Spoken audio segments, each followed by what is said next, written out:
We'll call a regular meeting to order on February 10, 2026 at 8:30.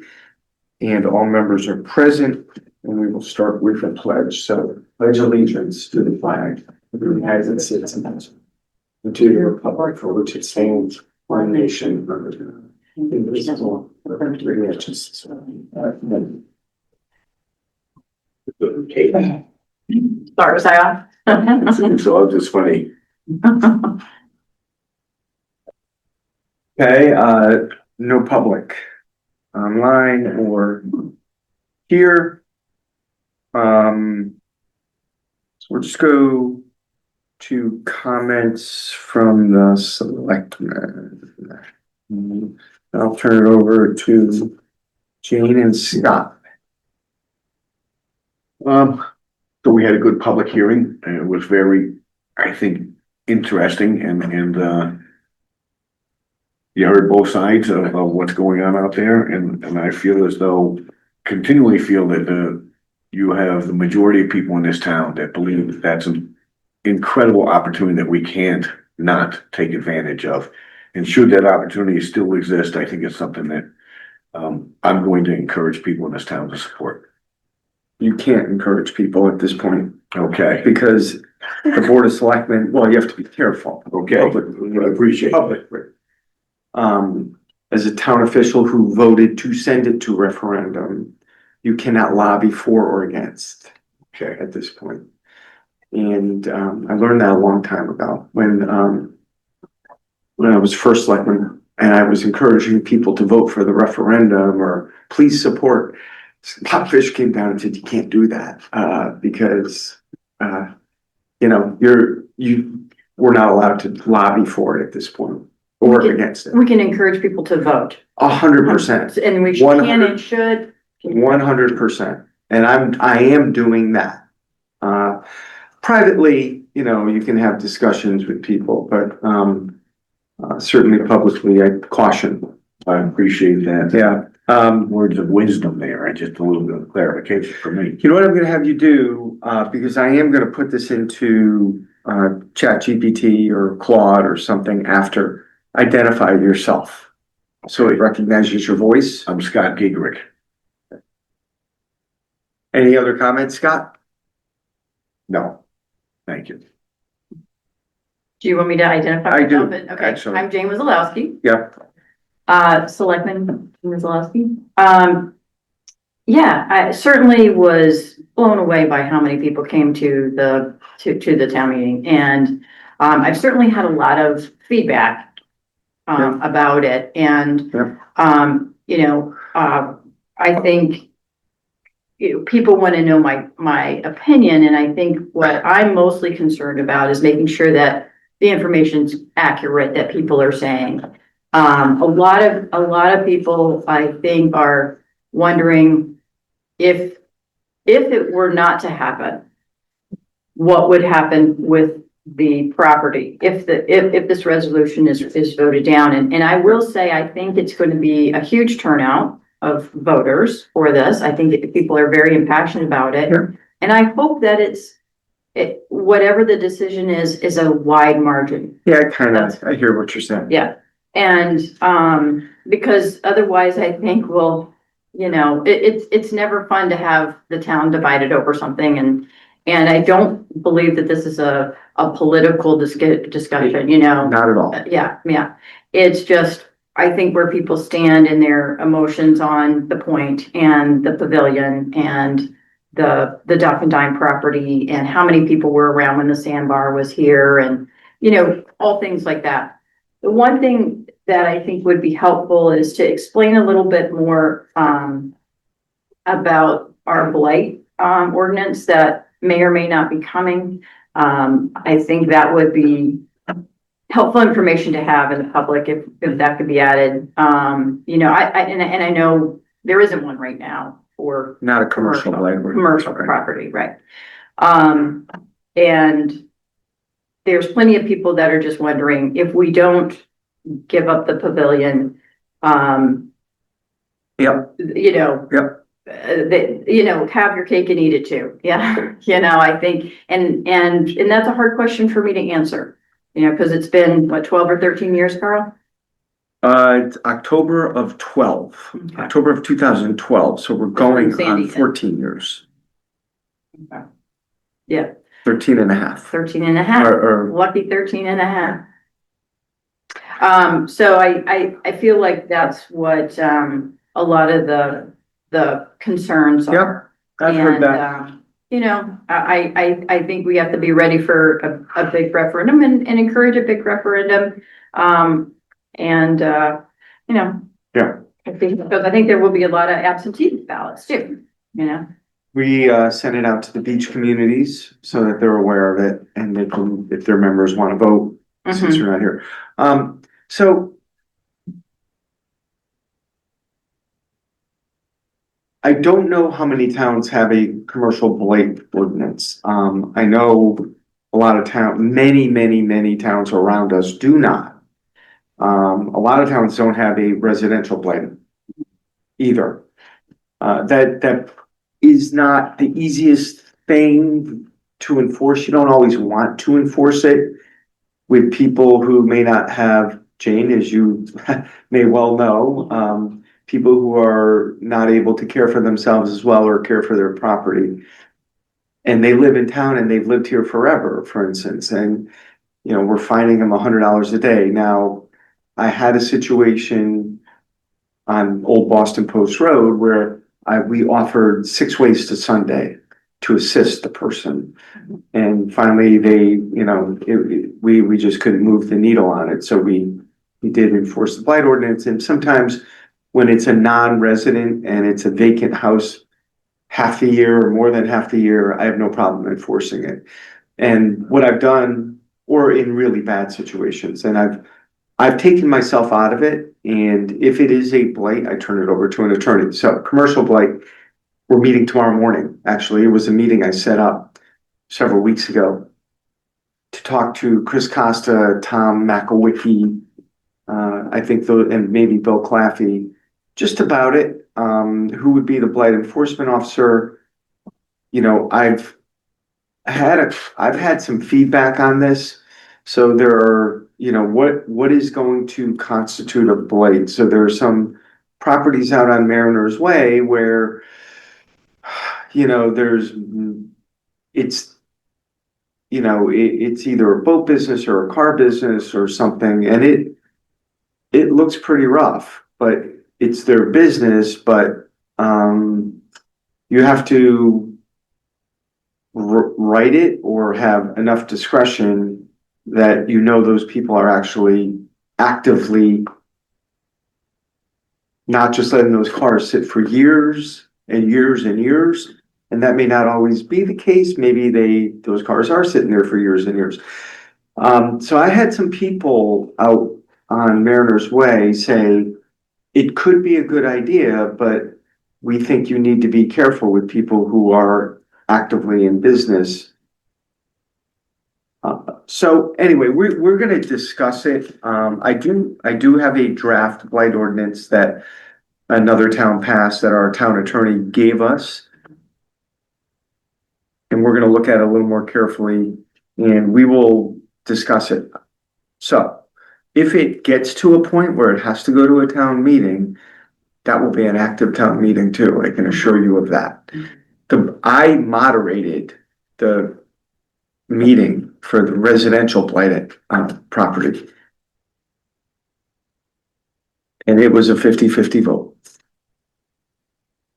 Yeah. And it was a packed auditorium. It's not an easy issue and people don't always want it. Yeah. And it's a perspective issue, in terms of where you draw the lines and to be able to say that's breaking the order and this is not breaking the ordinance in terms of how many cars are piled up. But I do think when you have a property that is easily walked upon, and is down there in between two of our properties,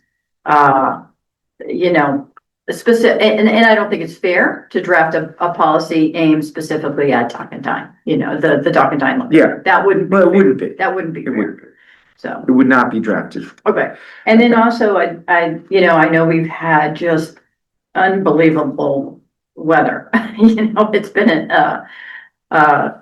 so brutally cold. And I certainly, feel for the guys and, men and women out there working in this. That said, if there's anything that we can do to try and, make the sidewalks and snow piles, I'm not really sure what the options are, but maybe have some of the more, walkable areas in town looked at.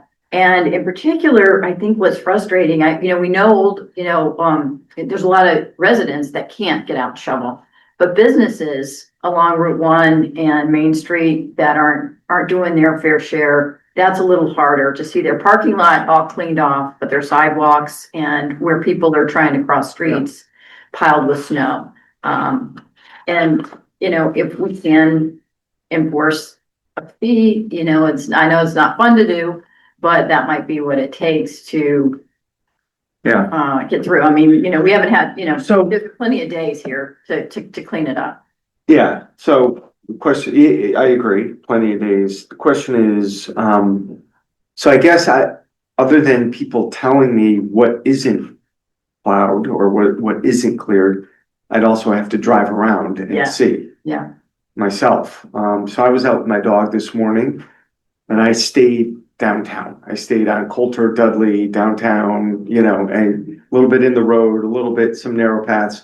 I didn't go on Route 1. Sometimes I do because I don't know if they are clear. They're not. No, I mean, if you were trying to walk from, say, like the CVS area, Yeah, down to Main Street, or even down to like, where the old Dunkin' Donuts used to be, Mad Coffee or whatever. Yeah. Down that way. I Not think you clear. find some tricky spots, Okay. I'm not sure about the intersection, the big intersection right there where the, Home Goods and, that four-way. Okay. I think that one might be okay. That one needs, gosh, I hope so, because that's a really. I mean, I could do some. You know. We could do some targeted letters Yeah. to the property owners and Yeah. it'd be a lot of letters, but it would all say the same thing, I suppose, so. Yeah, I don't know what kind of manpower it takes to. So we did send out Larry Bonin, he has a little skid steer that's perfect for sidewalks. To do a lot of the downtown area, we don't normally do that, but we did it because of the volume of snow. Just so kids could walk and maybe even ride their bikes in the downtown area to get to the Goodwin School and to get to middle school. So we did that. We also removed a lot of the large snow piles on Main Street that were causing obstruction if you're pulling out of Coulter or Dudley.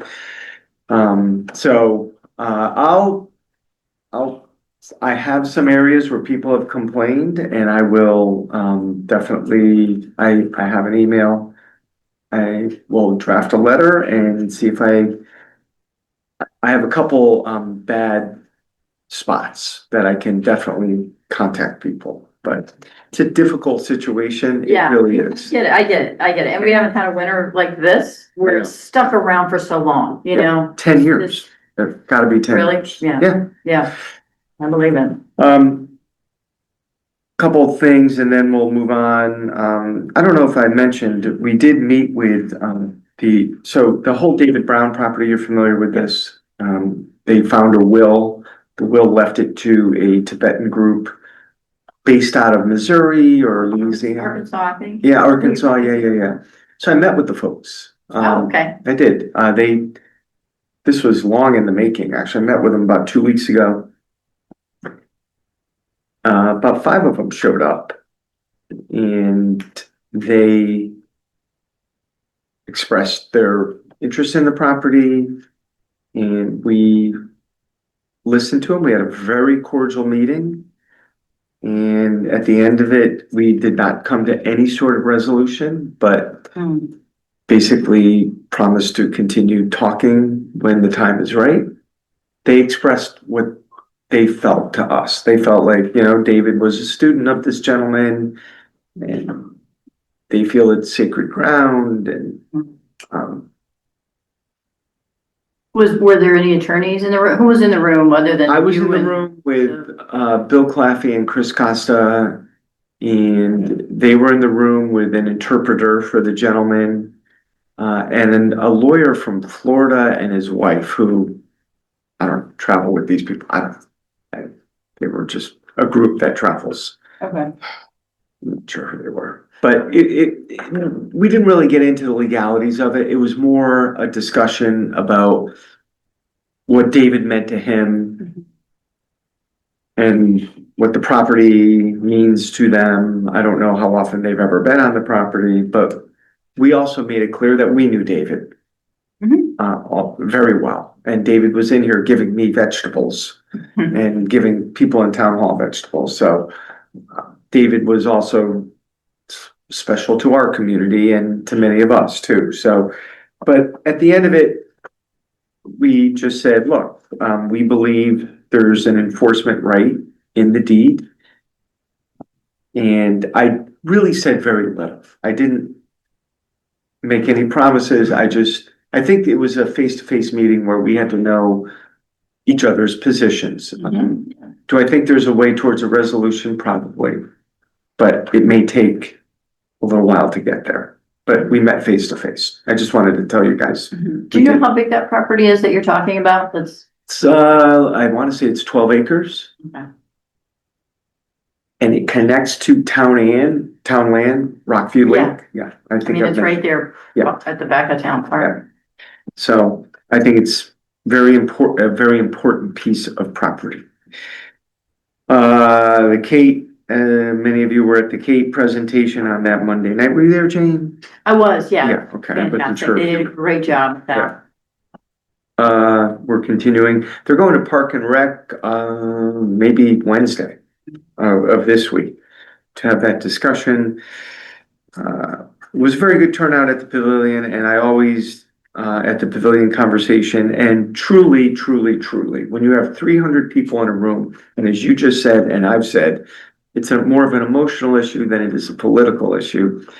To have that good a discussion is, I think, a lost art for the public in local communities in Connecticut. And that's why I said what I said at the end of it. It's good that we can still have these discussions. Forget about Facebook, what happens there in the room. And not only that, I thought for the amount of people there, I thought it was a relatively succinct meeting. It was an hour and 45 Right? minutes. No, So we'll see where that goes. The crosswalks do work. I mentioned that to Scott.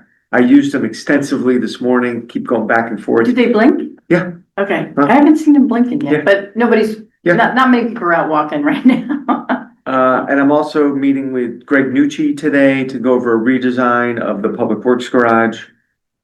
He's coming at 1. I think he's almost done with his concept drawings.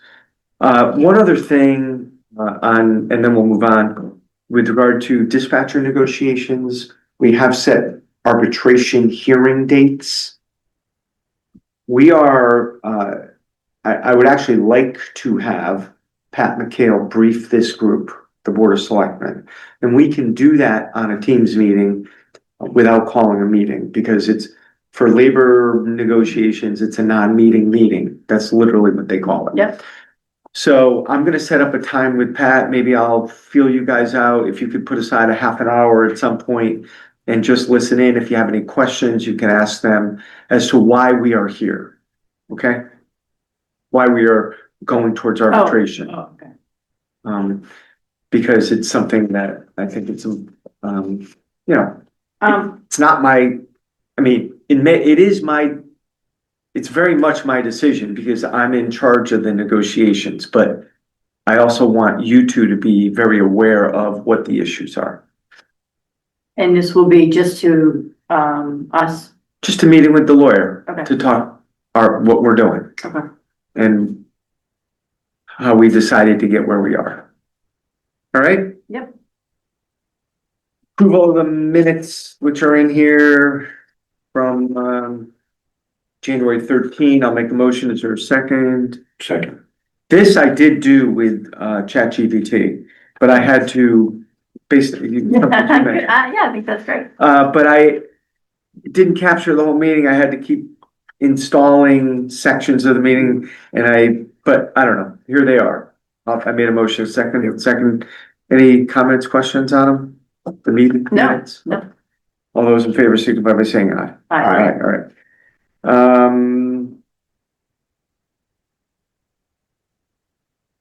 All right. What we're gonna do, Leanne, how's your time? I'm fine. I don't, however you want to handle the meeting, I'm fine. Go ahead and do other business if you need to. I'd like to add something to the agenda. Paige Dostie, you have a solar proposal in front of you. And this will take no more than 10 minutes. I am going to, hold on, Paige, I'm promoting you to a panelist. So Paige works for Titan Energy. Titan Energy is a company that works with CCM. So we buy our energy through the CCM program that Titan runs. It's been a pretty good program for us over the years. And I've been trying to look for a solar project for a few years. Fire department has a brand new roof. So I said, maybe we look at the fire department. They face, they have a pretty good exposure. So Titan Energy, I usually work with Brendan Kearney. Paige is now taking this project over. So Paige, I'm going to just turn it over to you for this presentation right now. We have it in front of us in black and white, but we have it in front of us. Okay. Hi everyone. My name is Paige Dostie. I have been working with Carl, as he just mentioned, to help you guys with a solar project. So we looked at the Park and Rec building and the fire department, and I will pull up the proposal that I have. I could share it on my screen if it's helpful. Sure. So sorry, I'm used to Teams. Well, yeah. Here Well, we go. Yeah, there you go. Look at that. Okay. Perfect. Yeah. So Got it. I will just get right to, the point. So this is for the Park and Recreation building. This is the executive summary. So it talks about the two types of solar proposals that we looked at.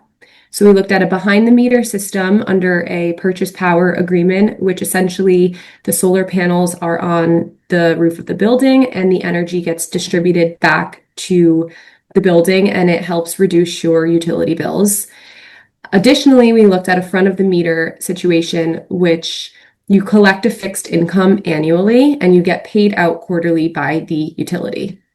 So with that said, for the Park and Recreation building, we looked specifically for, both of these proposals, and between your supply and your delivery side of the bill, you take a weighted average, and it came out, the current utility rate that you guys are paying is around 16.5 cents.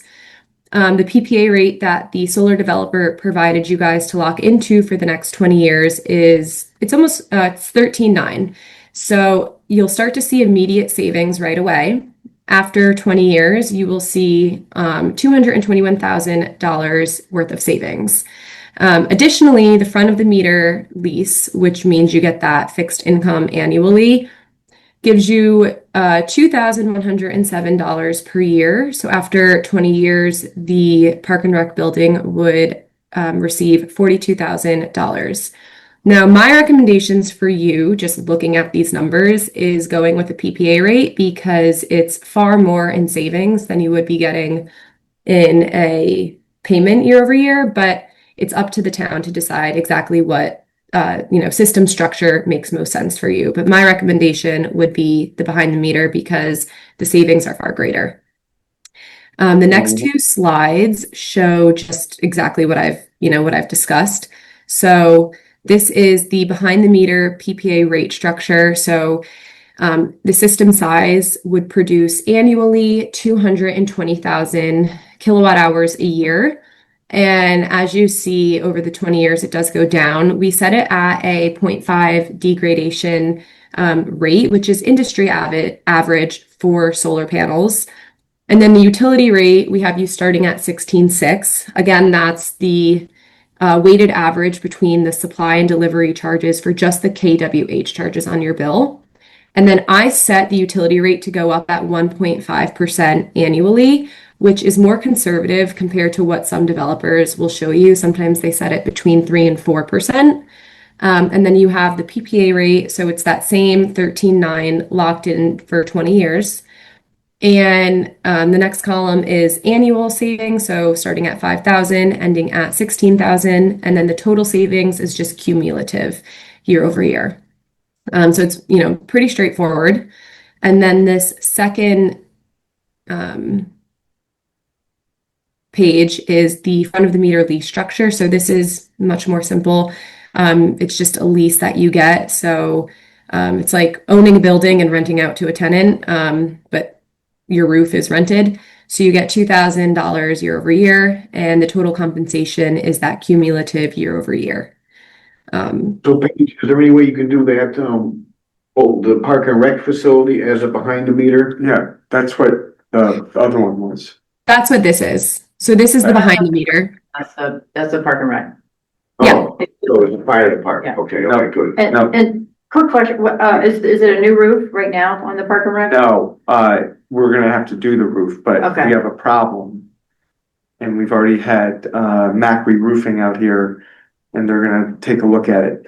If we get accepted into a program, a state program, where we get the benefit of NREC or whatever the heck these things are.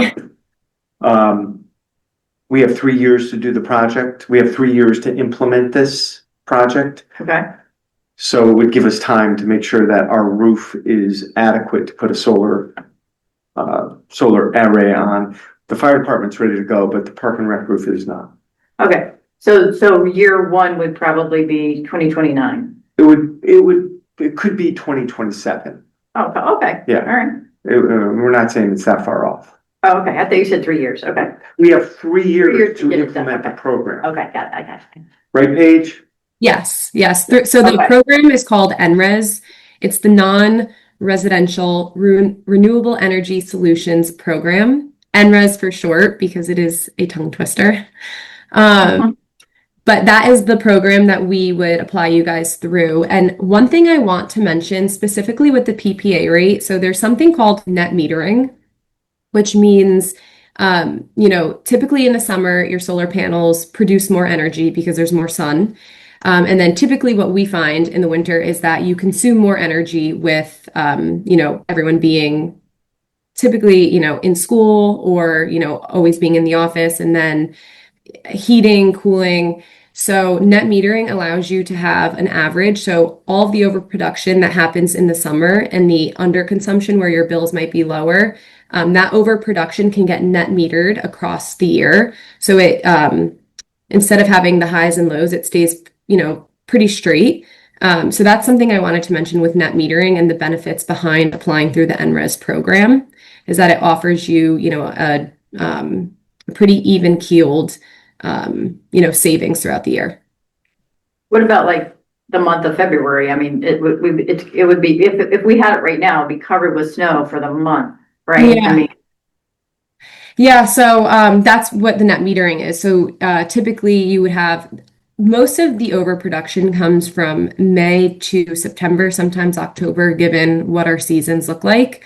And then those months that are overproduced, it will help the months that might perform not as high. So January, February. There's also cleanings and maintenance that happens. So the contract has with the developer, they have an operations and maintenance. Also, they own the system, so you guys, nothing's out of pocket for you, but they would come out and clean the panels to make sure that, there's no snow covering the panels, and that production when the sun is out is, still viable and the panels are still producing. wow, so they would clean off snow in the middle of the winter. Yeah, I mean, it's operations and maintenance on their end, so anything, so they have to maintain the system.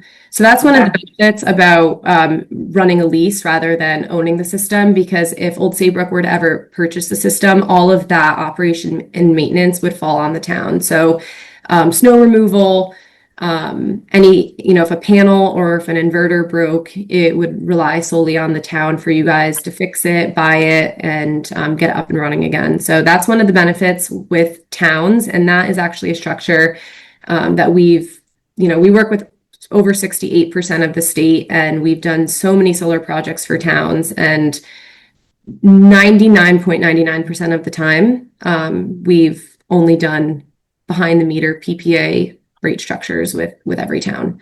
We would never tell someone to buy it. So now, yep, I'm going to move on to the fire department. So same two system structures here. We have the front of the meter and the behind the meter. So in the executive summary, for the behind the meter, which is that reducing the electricity bill, the current utility rate that I took from the bills that I analyzed is at 17.5 cents between the supply and delivery side. And the rate that the solar developer put you guys at is 13.8. So immediately you would have you would see immediate savings year over year. And at the end of the 20-year term, you would see almost $104,000. Additionally, you have the front of the meter annual lease structure, giving you guys $4,647 per year and $92,940 after 20 years.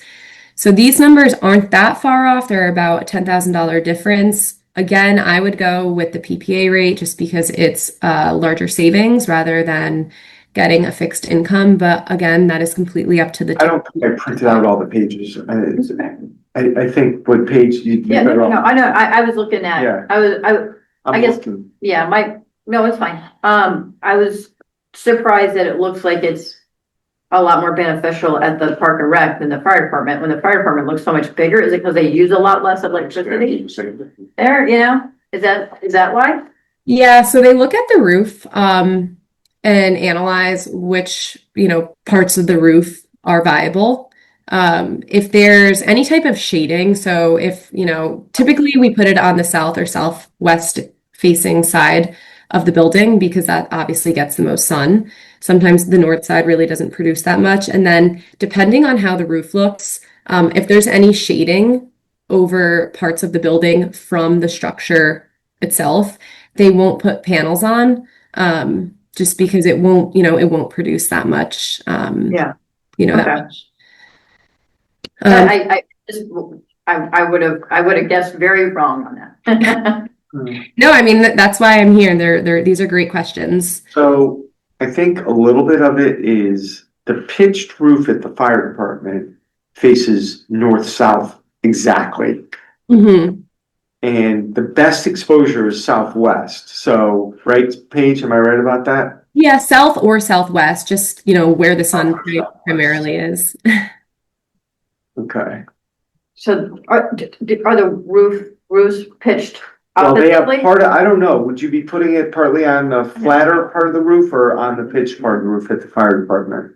You both. It would be both, any part of the roof that gets the most sunshine. So it could go on the pitched roof and it could go on the flat roof. Both systems, a little different of a system structure, with the racking, but essentially it's the same thing. So behind the meter on the fire department, so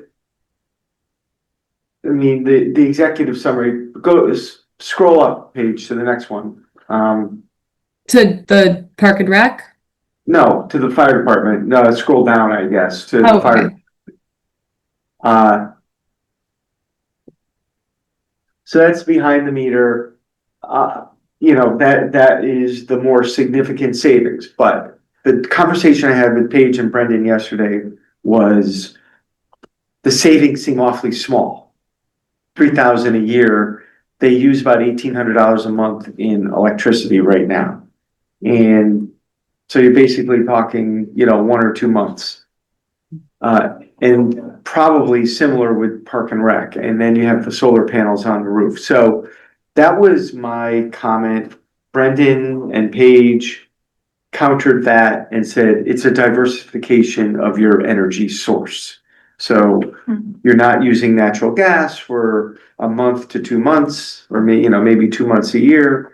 You are saving that money. You're not spending the money on a fossil fuel. So it's a diversification of how you get your energy in town hall and the fire department. I thought honestly that it would bring more, but it didn't. So that was my hesitation, to be honest with you, to put solar arrays all over the roof. And that is the end result. And I appreciate the work. It's not a criticism page. You understand? Yeah. So here we are. So that's basically, anything else, Paige, on your end? That was pretty much it. I mean, the second slide that I have for you just shows the lease structure, what the fire department would be collecting annually. What I will say is that both these buildings are, on the smaller side, so they fall under the small NRES category. So that's anything under 300 kilowatt hours annually for a solar system. And, given the times, given that, NRES has declined over the years and the ITC on a federal standpoint is going away, a lot of developers have really been trying to focus on large large solar systems. So anything at that 1 megawatt or higher range up until 5 megawatts, that's really where you start to see really large land leases or solar leases where you're collecting a large amount of money annually. It could be upwards of, 50, 60, sometimes 70,000, sometimes more. And then that's also where you start to see large savings in terms of, behind the meter structures. But again, those are on buildings that, might be something like the high school where it's a lot larger. If there's ever an open parcel of land, such as a brownfield, a landfill, or even just land that, the town owns, and you could put on a large, 1 to 5 megawatt, that's where you really start to see the difference. So I do want to note, while the savings might be small, it is due to the fact that the building size is, significantly smaller. Than what some of the other buildings could be. And when do you need to submit by, Paige?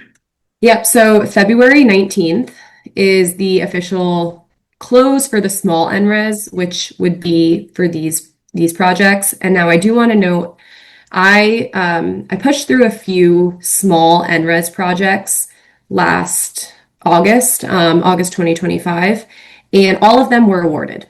So, if the town decides to move forward, I don't see a problem getting awarded, seeing as I had a lot of luck the last time around.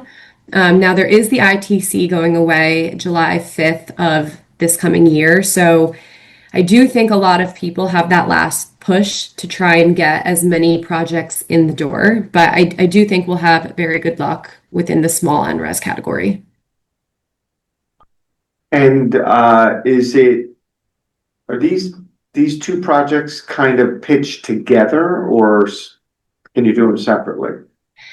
Yeah, I mean, I could do them separately. They're two different addresses. So typically for NRES, there is the application and there's an application fee, and then you pay, I believe it's $25 per kilowatt hour of what the solar system produces, which those fees are covered by Titan or the developer.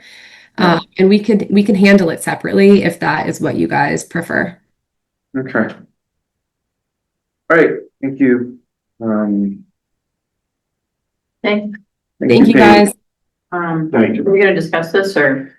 Well, I mean, yeah, we didn't add it to I forgot to add it to the agenda. Yeah, which I can. We can motion to add discussion and possible action on the Titan Energy solar proposal added to the agenda. So I'll move that. Second. All those in favor? Aye. All right, it's on the agenda. So, I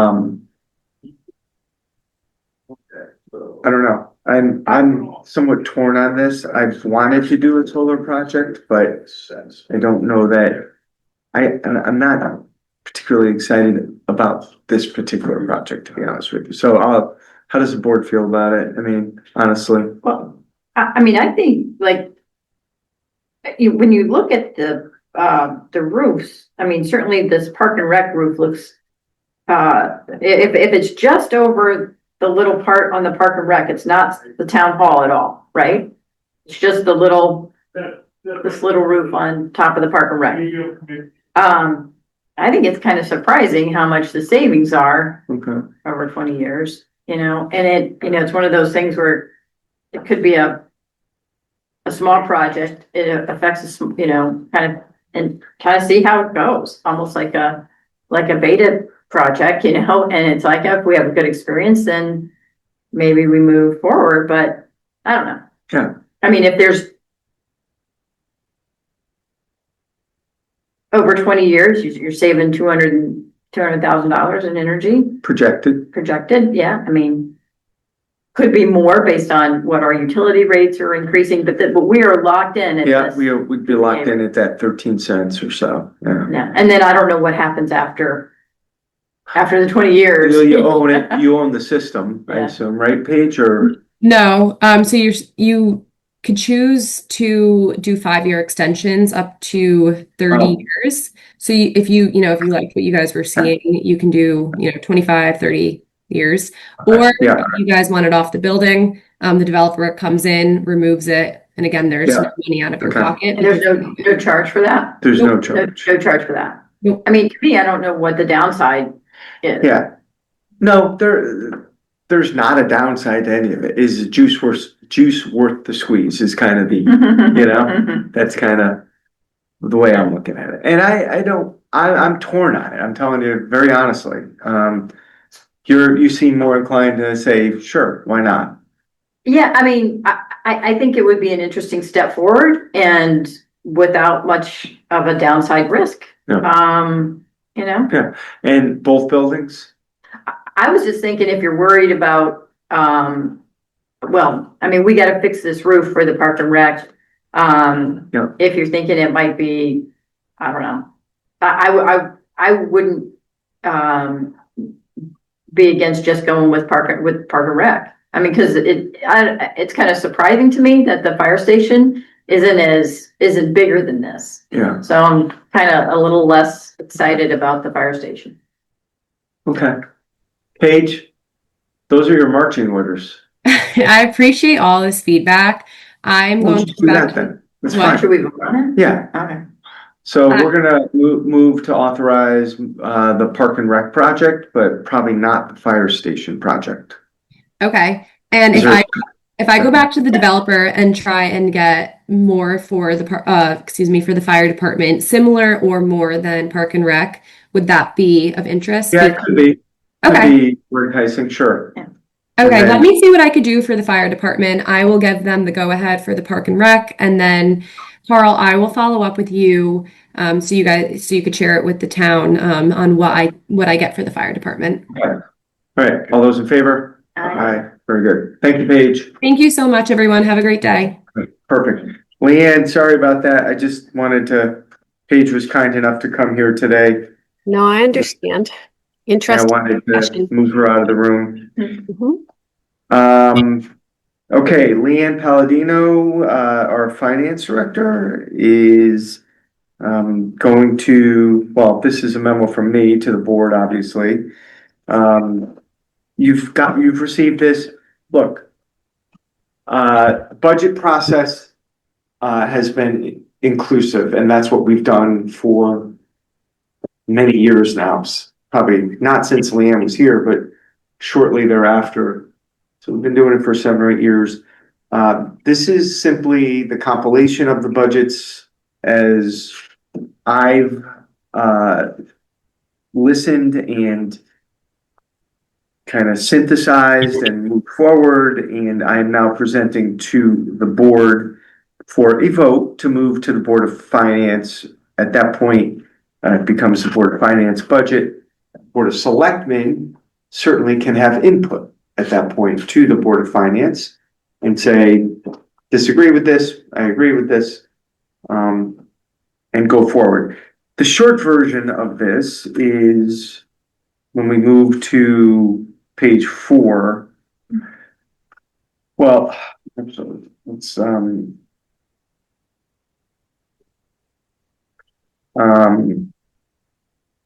yeah, page 4. So general government operating expense. So the general government budget is up 2.5%. The debt service is up 5.5%. I'll explain that in a minute. The total general government is 2.9%. And then Board of Ed at 5.6, total of 4.4, which is definitely larger than we've had in past years. The Board of Ed, of course, drives that significantly. So a couple things we did here was and the Board of Finance can move this money back to the Board of Finance. But I think, were you here? They have a $5,000 legal line item in their budget, Board of Finance does. Right. And John O'Brien put that in there at least 10 years ago. They've never used it. So anything that came up with the Board of Finance that was a legal line item would be town attorney anyway. If they want it back, they can have it back. I'm not gonna, but it's out. You took it out. What I did, I took it out, but I moved it into our legal line item, okay. our general All right. legal line item. We reduced the amount that we're putting into contingency. Leanne, you have a 0. Well, because it was a net 0 out of capital. okay. One was plus, one was minus 5,000. Yeah, okay. We reduced the contingency, what we put into contingency, which is what, 20,000 a year? 30,000, we moved it down to 25. Okay, 25. And because we see what the chief is asking for in vehicles, and currently there's 90,000 being put aside. That 90,000 has been the same for 8 years. Everything's gotten a lot more expensive in 8 years. So eventually, if he wants to get what he wants to get, and even for future car purchases, even if we go with George's model, that George would like to buy 2 or 3 cars every year, that line item is going to have to go up a little bit. So it was me recommending that we add 5,000 from 90 to 95,000 into the police vehicle request. Emergency management. I've talked to the new chief of police, who's the emergency management director, and he feels that we can reduce that budget by $7,000.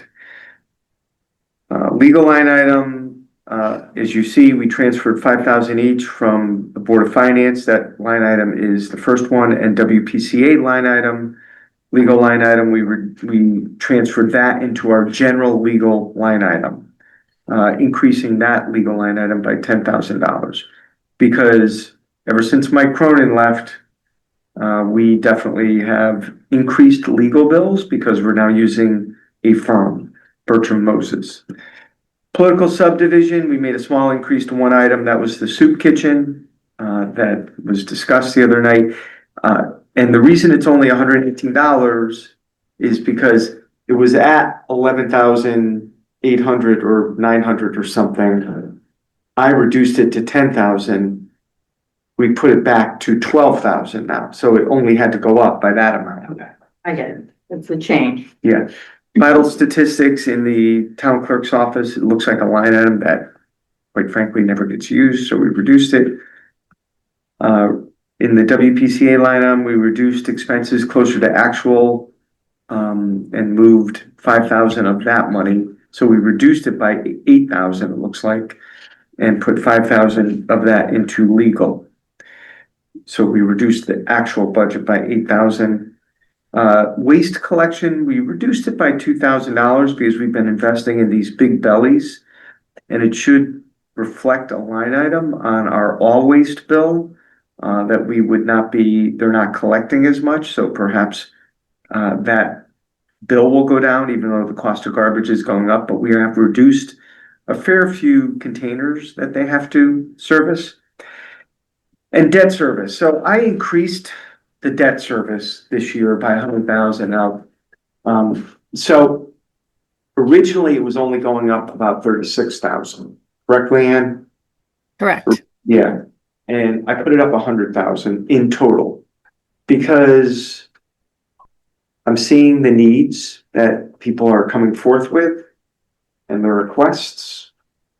And while Leanne kindly built a debt service model based on just increasing it by 36,000, which we will discuss, I think, at the next Board of Finance meeting, the debt service model that Leanne put forward. I'm meeting with Greg Nucci today. I have some indications that that project might be a little bit more than we anticipated. I know that Kate wants some needs or has some needs that, or wants anyway, that they're putting forward. And if we increase the debt service, and this is, I think, a relatively small amount to increase it, and then even next year, increase it by 100,000, we need to start increasing it because for every 100,000, you're gaining 2 million over 20 years, right? 100,000 times 10. Yeah. And if you do it over 20, even though there's interest payments that either way at that, but, and then if we increase it by another 100 next year and another 100, you start increasing your ability to take on some of these projects. And that's kind of where I see us going over the next few years. Our debt service not that long ago, just a few years ago, was $3 million. It's down to about $2.5 million. So we probably need to get it closer back to that 3 million to sustain the type of projects that we may need to be doing over the next few years, whether it's for the Cape, whether it's for, if the Duffy Pavilion project goes through, DPW garage. Parks and Rec.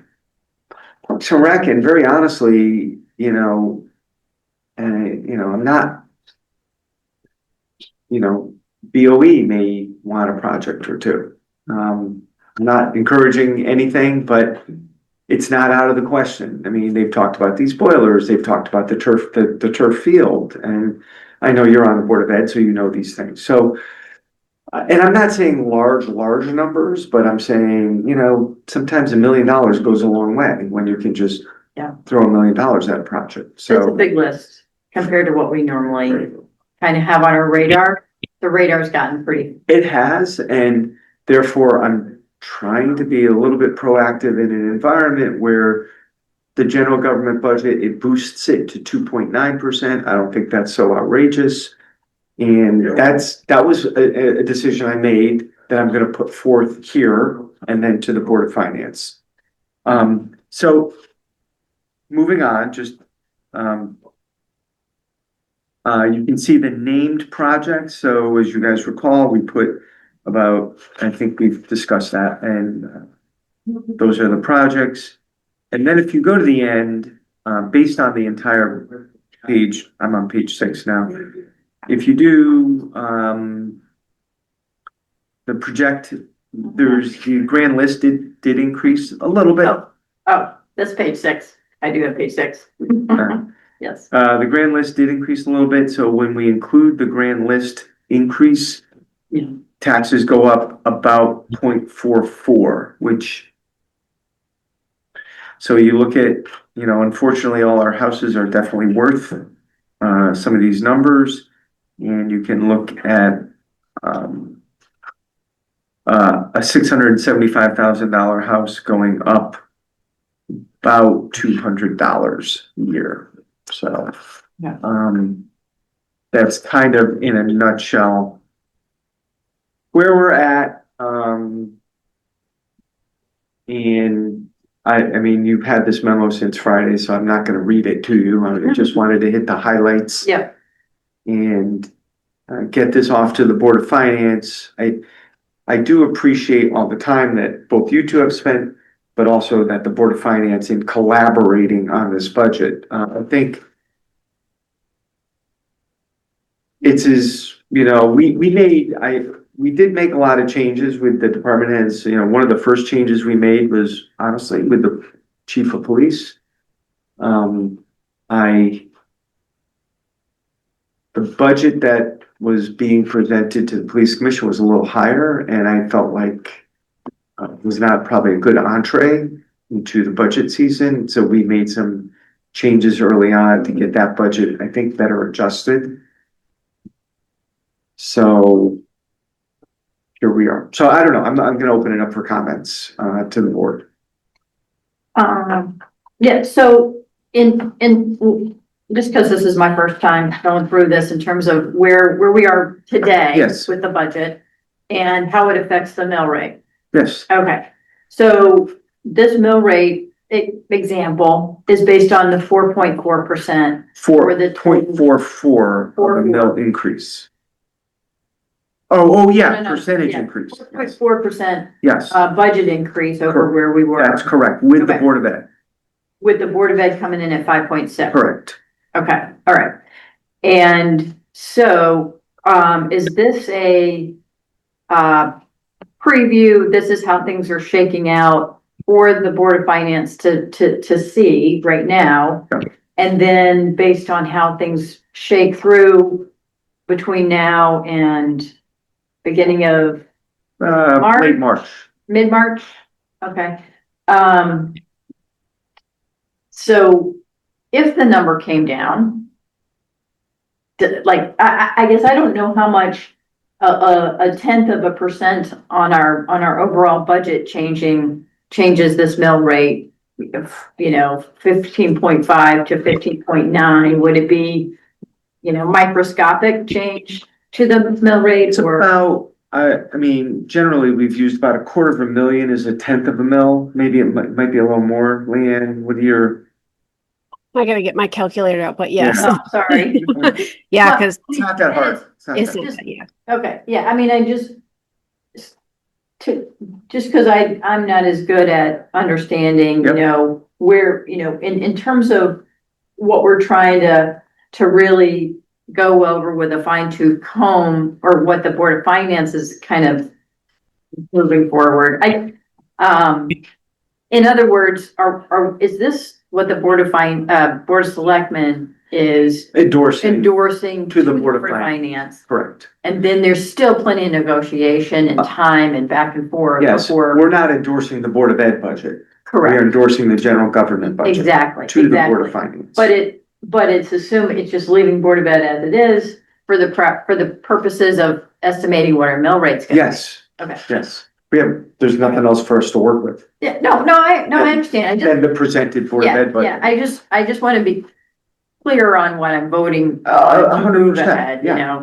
And then what other steps are coming down the pipe, because this is gonna move to the Board of Finance. Correct. And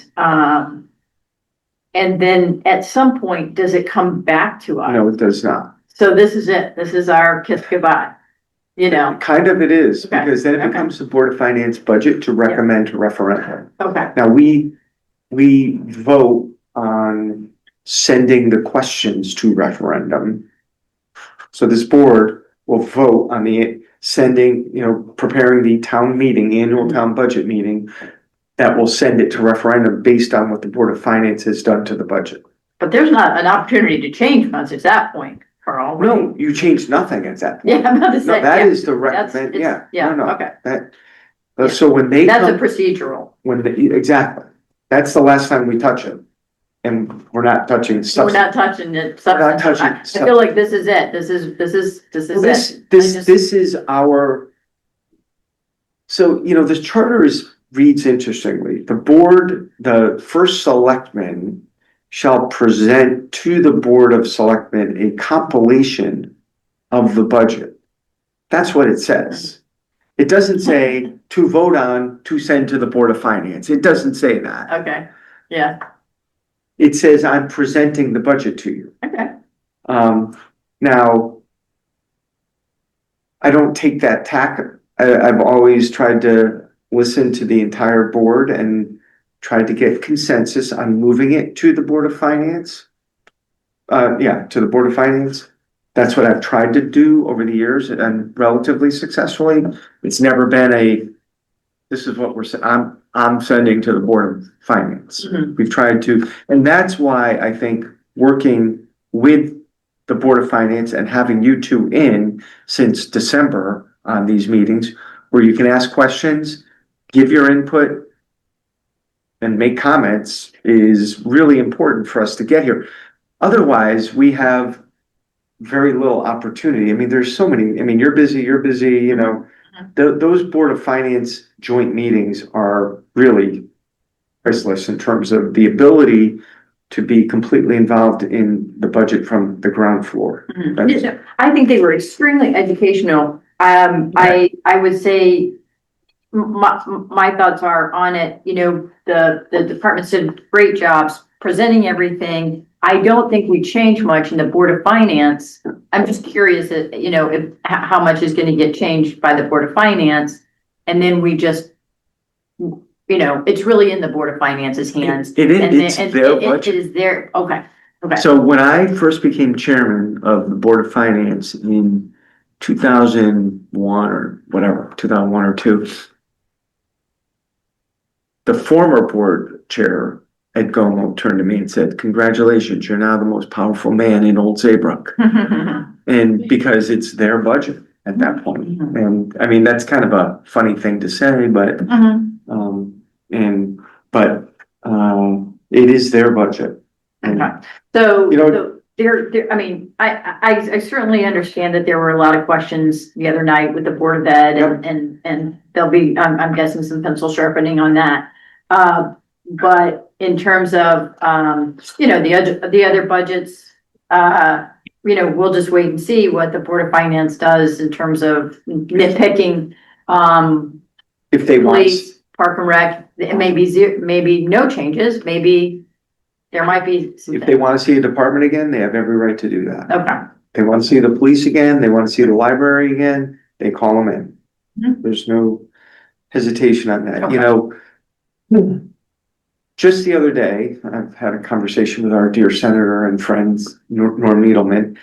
And as you know, Janie, when you get on the phone with Norm, 45 minutes of your life goes by and, And you learn a lot. yeah, I love the guy to death. But he was asking, how's your budget looking, you know, and he told me about his budget and how his Board of Ed is kind of blowing up his budget and because they have a formula because they're regionalized. When they have less kids, they get hurt more, something like that. I don't even know. And he goes, you know, this whole Board of Finance thing is so silly at this point.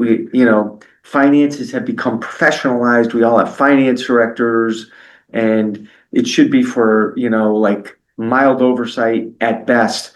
And he has told me in the past, he's like, there should not be, in this age of having Leanne Palladino, a professional money person, finance director, there shouldn't be boards of finance, you know, I mean, that was his kind of like, they come in every 2 weeks and they don't live it, they don't know it. And, you know, he's like, I don't need them taking a fine tooth look at a budget that has been put together by one professional and another professional. But that's our system right now, as kind of kooky in a way as it sounds. You have these volunteers Yeah. who get together every 2 weeks.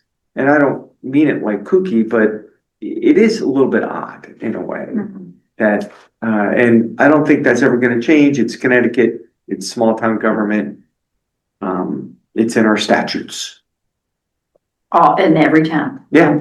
Yeah. Except where you have councils and Yeah, mayors. I So, think that's, you know. so anyway, we didn't move it. I'm gonna No, move it okay. and put it on the table anyway. All right. I'll move that we recommend the budget as presented in the memo dated February 7, 2026 to the Board of Finance with the associated changes that have been made. That's, okay. Second by Jane. For my, the 5.6 on the Board of Ed is something you're putting down as what you expect that to be, because they had that 681,000 that was this 2%, you Yeah, know, so- and there were a bunch of questions and I couldn't follow that ball either. Yeah, so apparently I don't know, were you guys on the chain that George sent out yesterday? Yeah. Yeah. George had a question for the Board of Ed on that, and basically the answer came back from Marjorie, I don't know Marjorie's last name, Marikey, Marikey. Kirkon, yeah, Marikey. Thank you. And Marikey explained that they can, if they see that they can take 2% of this year's budget, they can use it for educational purposes in the next year. Once they do that, they have to, I think, notify the state, but they also have to notify the union rep for the teachers. And then they have to do an accounting at the end of the year as to how they spent that money. Mhm. That's, Yeah, and, you know, I think maybe and I don't want to misinterpret George's email, but, so these are my words. You know, is it something that we can, I think it's a good idea. It seems like it's a creative way to not, you know, to take this, I think it's 617,000, I think is what it is. Yeah. And to put it, aside and earmark for the next fiscal year, because it was already approved, the taxpayers already approved for the money to be spent. It's just spending it in a little bit later. And I know we tend to give, the Board of Ed tends to give back money to the town, at the end of the year, but, to me, I think given the challenges that, you know, we're facing and a lot of Board of Ed, you know, I mean, it's all over the place. I thought it was a creative solution. Now, I don't know how the laws work, and Leanne, I don't know if you want to weigh in on that. I think George is a little concerned about having to answer to the state about this. Can we do this can we do the exact same thing without having to create these accounts? And, you know, does that make our lives any easier? You know, but basically, the superintendent has said, we can earmark these funds, freeze these accounts. We're not going to spend this money during this fiscal year. yeah, I mean, the concern, of course, is if I said to this board, hey, I think this tax increase is a little high, so I want to take 400,000 from our reserves, so our rainy day fund, and I want to offset the mill rate. And I want to bring it down to 0.25. And I want to use 400,000. And that's great. Sounds we only have a 0.25 increase, even though Board of Ed and everybody. What does that do to next year's budget? When I go to budget next year, I need that 400,000. And otherwise I've used 400 for operating expenses that are going to be there next year and maybe increase at the rate of inflation next year. So that is the concern with using reserves. And it does say in the statute that you have to use it for educational purposes. So to your point, I wonder if they put it in, returned it to the town, reserved for the Board of Ed, and increased their capital budget, or, you know, or used it to offset one-time expenses. I don't know. I think I'm not sure how to do it, actually. I'm not sure what to do. Use the capital budget that they put in the budget for zero out the capital budget, use it for operational expenses. And then use this for capital and see where they are next year. But I think it's six of one, half dozen of another. Okay. They're gonna do it. It sounds like they have the right to do it. So again, the 617, that's coming from a surplus of this year? Yes, The 25? they're projecting Yeah, they're projecting a they're saying surplus. we found these line items in the budget that we don't have to spend in this fiscal year. We can freeze them. And it's 600, you know, I think they stopped when they got to 2% because. So, You know. this is where I'm thinking that 613,000 is still part of the new budget then, if it's going into. It essentially is. It essentially is, but it doesn't, you know, Because it's gonna show up in next Well, year's budget. well- Where's it come from? well, the numbers I think that Carl has on that chart, you know, at 4.4% is accurate. It is. They're using reserves to lower their budget request, Yeah. essentially. Yeah. That's what they're doing. Yeah. They're using money that is over there. Let's just, even though it's in this year's budget, it's not gonna be spent. So let's say they took that money and put it in an off-budget account. And they're gonna say, we're gonna use it next year to offset our budget increase. That's what they're doing. And I don't know what's gonna happen when we're sitting here a year from now. Yeah. You know, and is this healthcare problem that we've got gonna change? I mean, the teacher salary negotiations were it's a 3-year contract, so that's not changing, you know? And, Yeah. but I don't know I don't know what's going on with healthcare. I don't know what's going on. You know, I mean, is there gonna be a $600,000 change in healthcare next year, you know? In our favor. Yeah. In your favor, right? So anyway, that's to be determined and to be discussed, TBD. So it's been moved and seconded. All those in favor signify by saying aye. Leanne, before we do that, Leanne, do you have any comments? Not really. I just want to point out that over the past several years, our budget with this entire process that everyone has been through has remained very stable and predictable. I do expect that we're going to have a surplus this year, but not perhaps as much as we have had in years past because of some of the changes we've made in the revenues. And I just want to reiterate that I am not for budget gimmicks. I like everything to be on the up and up, and we have traditionally done that, and it has served the town very well. So with this budget for fiscal year 27, we have at the general government level, at least, I wasn't involved in the Board of Ed, followed all of those same practices. And I think this is a very good budget that you have in front of you. All right. Appreciate that, Leanne. Yep. All those in favor signify by saying aye. That's what we're doing. Aye. Aye. Thank you, Leanne, for all your help and putting this together. Thank you. Is it okay if I go, Carl? Do you need me for anything else? Yeah. We're gonna I'm gonna move to table item B there.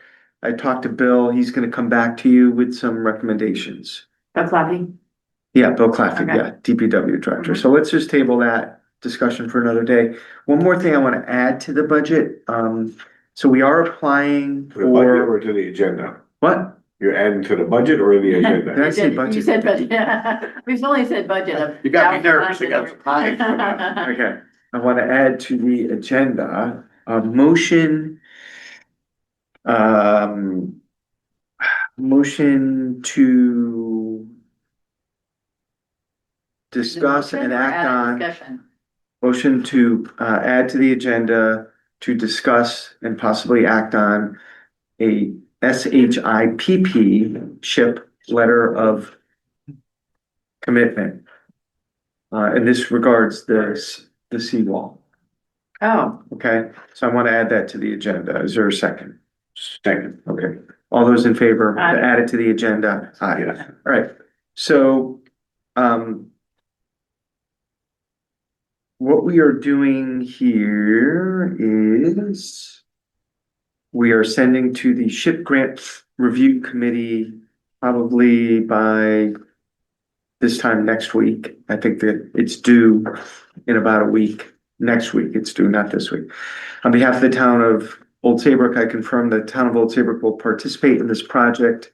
This is our letter of commitment if we get the grant. We're looking for matching funds of $392,500, representing 50% of the project costs. And we will be using $100,000 that we have set aside already for the seawall. We did that. That we've set Yeah. aside, $100,000 we set aside from a surplus 2 years ago for the seawall. So that would be part of our match. So we would have to match another $292,000 if in fact we get the grant. And that would get us $800,000 towards repair of the seawall. Project management will be through the town engineering firm, Nathan Jacobson. Expertise and administration, we have a group of guys who are working on this project with us, who are incredibly talented. Lou Vinciguerra, he's a retired Coast Guard engineer, Janet's husband, with extensive experience in marine-related work. He's also a member of the Harbor Management Commission. Bob Murphy, who's a retired engineer, chair of the Harbor Management Committee. And Rich Peters, who lives in North Cove, he's a retired structural engineer, a veteran of many large-scale marine-related projects.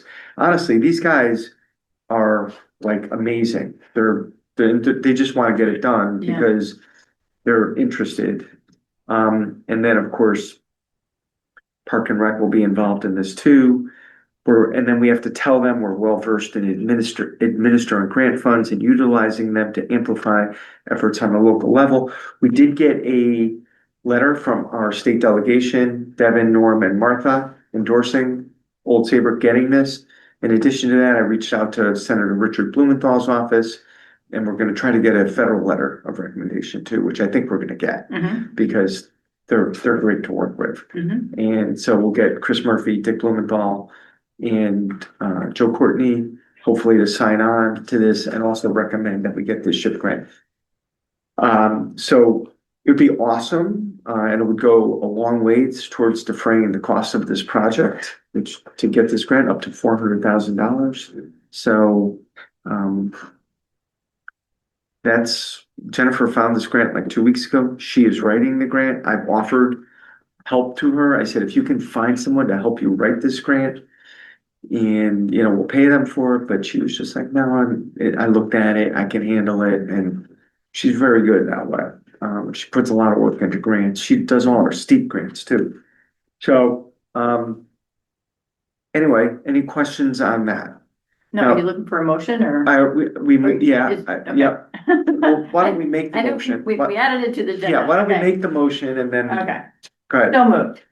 Second. So this is the seawall that goes from basically where the mini golf and dock and dine properties meet. We're doing this project regardless of the referendum. Yeah, I know.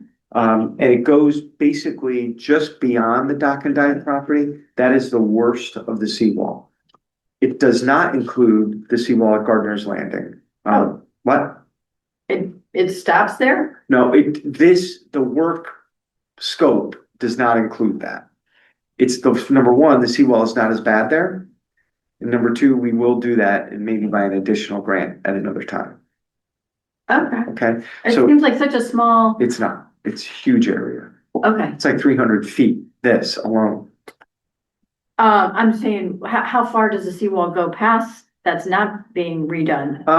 Gardner, probably another 100 feet. Okay. Well, I mean, I don't know anything, Yeah. but I know we've been talking about this for a long Yeah. time. It's like, So, the time is definitely here. yeah.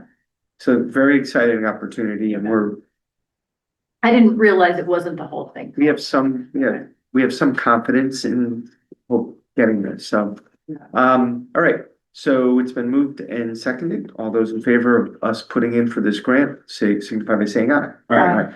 One other thing, I want to add to the agenda, a potential letter, discussion and action on a letter of endorsement for the Harbor Management Commission to also apply for a SHIP grant for a site survey and dredge volume estimates at the Ferry Road dock. So I want to add that to the agenda. Second. All right, I moved it, you seconded it. All those in favor? Aye. Aye, okay.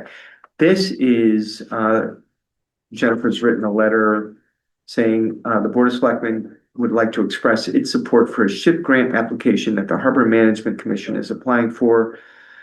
The project they're applying for is $40,000, of which the commission would cover $20,000 from their fund. They have a separate mooring fund, they get fees from moorings and everything. And the other 20 would come from a SHIP grant for an infrastructure budget line item, permitting. It's only for permitting for dredging and floating dock expansion at Ferry Road Town Dock. So it would include site survey and dredge volume estimates, conduct a hydrographic survey of the proposed dredge area, create an existing conditions figure with the proposed dredge footprint, and conduct dredge volume calculations to estimate the volume of dredge material. It would prepare a sampling and analysis plan. It would prepare permit applications for new dredging and docks, and prepare and submit necessary permit application documents, and maintain a schedule for the proposed tasks listed above. So what they've done is they've located,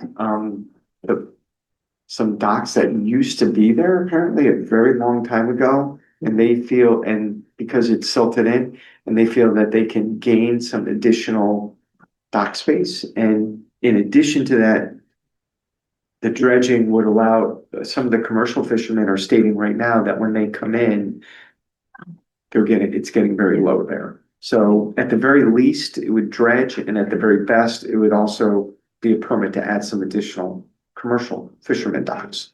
So I'm gonna move that we support the Harbor Management Commission with this grant. Is there a second? Second. Any questions on that? Pretty straightforward. Thank you. That's great. All those in favor signify by saying aye. Aye. So we're applying to SHIP for both those grants. Okay, let's move on. Thank you for that. Aquifer Protection Agency. Oh, we appointed both Jeff Jordan and Julie to the Inland Wetlands Commission. Oh, But the Inland Wetlands Commission is also the Aquifer Protection Agency. And I guess we forgot to do that. Or I should say we. I didn't put it on the agenda list. I'm not gonna blame you guys. So I want to, I'll just make a motion to appoint Jeff Jordan and Julie Bjorkman as alternate members to the Aquifer Protection Agency. Is there a second? second. All those in favor? Thank you. Appreciate that. I have no other business. Okay, motion to adjourn. Second, all those in favor? Aye. Thank you.